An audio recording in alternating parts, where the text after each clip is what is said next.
സുഹൃത്തുക്കളെ, പലരും പറയുന്നു ഖുറാനിൽ മനുഷ്യന്റെ ഗർഭസ്ഥ ശിശുവിന്റെ വളർച്ചയെക്കുറിച്ച് പറഞ്ഞിട്ടുണ്ട്, അത് ശാസ്ത്രത്തോട് പൊരുത്തപ്പെടുന്നു എന്നും.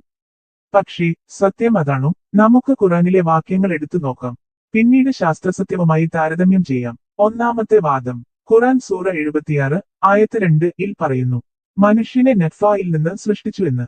ചിലർ പറയുന്നു നത്ഫ എന്നത് ശുക്രാണു എന്നാണ്. പക്ഷേ നത്ഫ എന്ന പദം സ്രവിച്ച ദ്രാവകം മാത്രമാണ്. അതിൽ ശുക്രാണു, ഡിംബാണു, കുഞ്ഞിന്റെ രൂപീകരണം ഒന്നും പറഞ്ഞിട്ടില്ല. ശാസ്ത്രം പറയുന്നത് കുഞ്ഞ് രൂപം കൊള്ളുന്നത് ശുക്രാണു പ്ലസ് ഡിംബാണു ചേർന്നാണ്. ഇത് കണ്ടെത്തിയത് 19-ാം നൂറ്റാണ്ടിലാണ്.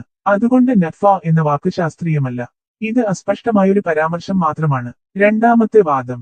ഖുറാൻ സൂറ 23 ആയത്ത് 14 പറയുന്നു, നത്ഫ അലക ആയി മാറുന്നു എന്ന്.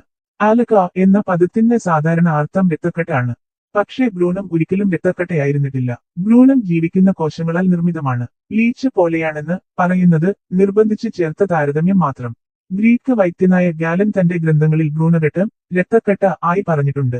ഖുറാനിലെ ആശയം അവിടുന്നാണ് എടുത്തത്. മൂന്നാമത്തെ വാദം.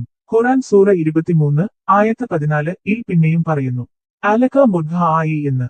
മുദ്ഘ എന്നത് ചവച്ച മാംസകഷണം പോലെയാണെന്ന്. ചിലർ പറയുന്നു ഭ്രൂണം ആ സമയത്ത് ചവച്ച മാംസം പോലെ തന്നെ കാണപ്പെടുന്നു. കാരണം അതിന്റെ ശരീരത്തിൽ ചെറിയ വരകളോ കുത്തുകളോ കാണാം. പക്ഷേ യഥാർത്ഥത്തിൽ ഭ്രൂണം ഒരിക്കലും ചവച്ച മാംസമല്ല. അത് ജീവിക്കുന്ന കോശങ്ങളാൽ നിർമ്മിതമായ വളരുന്ന ജീവിയാണ്. അതുകൊണ്ട് മുദ്ഘ എന്നത് കവിതാപരമായൊരു ഉപമ മാത്രം, ശാസ്ത്രീയ വിശദീകരണമല്ല. നാലാമത്തെ വാദം.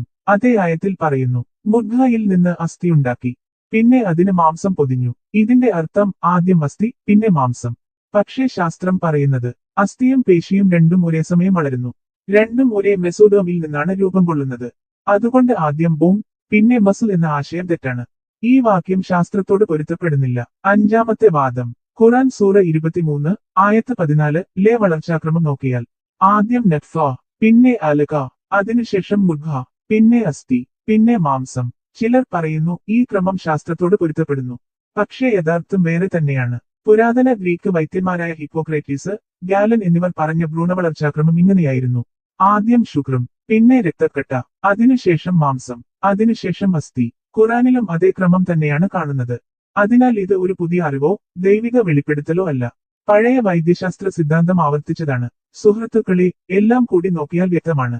ഖുറാനിലെ ഭ്രൂണവികസനവുമായി ബന്ധപ്പെട്ട വാക്യങ്ങൾ അസ്പഷ്ടമാണ്, പഴഞ്ചനായതാണ്, ഗ്രീക്ക് സിദ്ധാന്തത്തിൽ നിന്നെടുത്തതാണ്, ശാസ്ത്രത്തോട് പൊരുത്തപ്പെടുന്നില്ല. അതുകൊണ്ട് അത് സ്യൂഡോസയൻസ് മാത്രമാണ്. ശാസ്ത്രം മനസ്സിലാക്കാൻ മതഗ്രന്ഥങ്ങൾ ആവശ്യമില്ല. യഥാർത്ഥ ജീവശാസ്ത്ര പുസ്തകങ്ങൾ വായിച്ചാൽ മതി. അറിവ് മതത്തിൽ നിന്ന് അല്ല, ഗവേഷണത്തിൽ നിന്നാണ് വരേണ്ടത്. ഈ വീഡിയോ ഉപകാരപ്രദമാണെന്ന് തോന്നിയാൽ ലൈക്ക്, ഷെയർ, സബ്സ്ക്രൈബ് ചെയ്യാൻ മറക്കരുത്. അടുത്ത വീഡിയോയിൽ കണ്ടുമുട്ടാം.